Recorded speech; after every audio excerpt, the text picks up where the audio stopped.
We are గల్లీ cricket empires. నిజాయితీ అనేది మా బ్లడ్ లోనే ఉంది, మ్యాచ్ లో తప్ప. అసలు మా సెలక్షన్ ప్రాసెస్ చాలా టఫ్ గా ఉంటుంది. అసలు మేము సెలెక్ట్ అవ్వాలంటే, ఒక గల్లీ క్రికెటర్ లో ఎంపైర్ అవ్వాలంటే వాడు టీం అందరిలో కన్నా పెద్ద ఎద్దవా, మన టీం అందరిలో కల్లా పెద్ద దొంగనా కొడుకు ఎవడరా అన్నా. నేనే అన్నా, నువ్వేనా?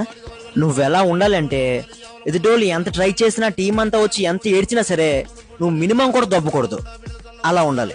లేదా నన్ను నోబాల్లే అయితే సెలెక్ట్ చేద్దాం. We check multiple times for a run out.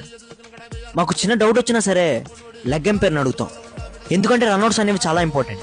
ఈ విషయంలో మాత్రం చాలా లిబరల్ గా ఉంటాం. నాట్ అవుట్ ఇంకా అప్పీల్ చేయలేదురా? చేసిన నాట్ అవుట్. నువ్వు కొట్టేలో పాటు బ్యాట్ పెట్టాడు. ఒరే అది క్లియర్ రన్అట్ రా, ఇంకా హాఫ్ గ్రీజ్ లో కూడా లేడురా. అది క్లియర్ నాట్ అవుట్. నువ్వు కొట్టేలో పాటు బ్యాట్ పెట్టాడు. నువ్వు సొల్లుగడు కానీ లెగ్ ఎంపైర్ అడగరా. లెగ్ ఎంపైర్ అడుగు. ఒరే లెగ్ ఎంపైర్, అసలు బ్యాట్స్మెన్ గా నాకే అవుట్ అనిపిస్తుంది. నేను అసలు బ్యాట్ గ్రీజ్ లోనే పెట్టలేదు. ఒక పంచే అయితే నువ్వు క్రికెట్ ఆడకుండా ఇక్కడి నుంచి దింగే. నువ్వు దింగే ఇక్కడి నుంచి. ఒరే క్లియర్ నాట్ అవుట్ డ్రైవ్ వేసాను.